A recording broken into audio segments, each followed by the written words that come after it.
All right, ladies. So I wanted to do a tutorial on calorie burn and fat burn versus cardio zone. And lots of you have these watches. This is the Fitbit Versa on Apple. Ours looks quite different. I do like the graph that the Fitbit Versa gives you because it's pretty detailed, much more than the Apple Watch is. So this is Monday morning's workout. This is Donna's graph from Monday morning. So if you look at calories, she burned 293 calories. That is what most people look at. They look at their calorie burn and that's as far as they take it, okay? But what I want you to notice here is I want you to look at the colors that she has going on here in her heart rate zones. So the blue zone is below your fat burn zone, okay? So you're there in the warm up, the cool down. You're there sometimes when your heart rate gets down enough, when we get drinks, that kind of thing. The next little orange chunk there that's small on this graph is your fat burn zone.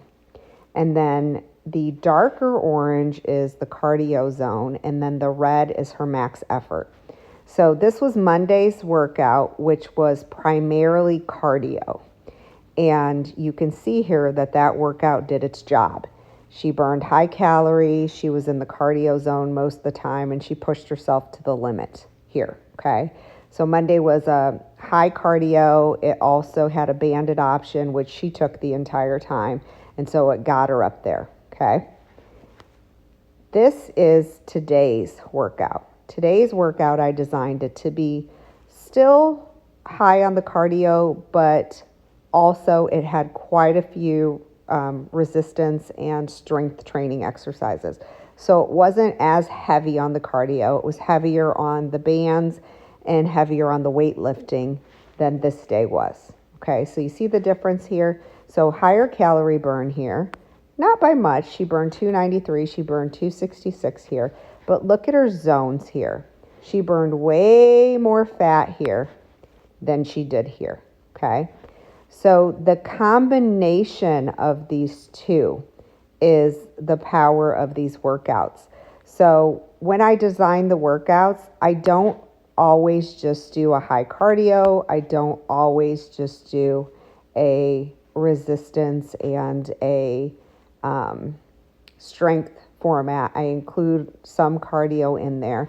Now, we've noticed with Donna's graphs that she seems to get the best result here when she uses the band. The band adds the extra layer for her, and it gets her into the zones that she needs. So I just wanted to explain that to you because I don't want you to always look at just, oh, I burnt this many calories.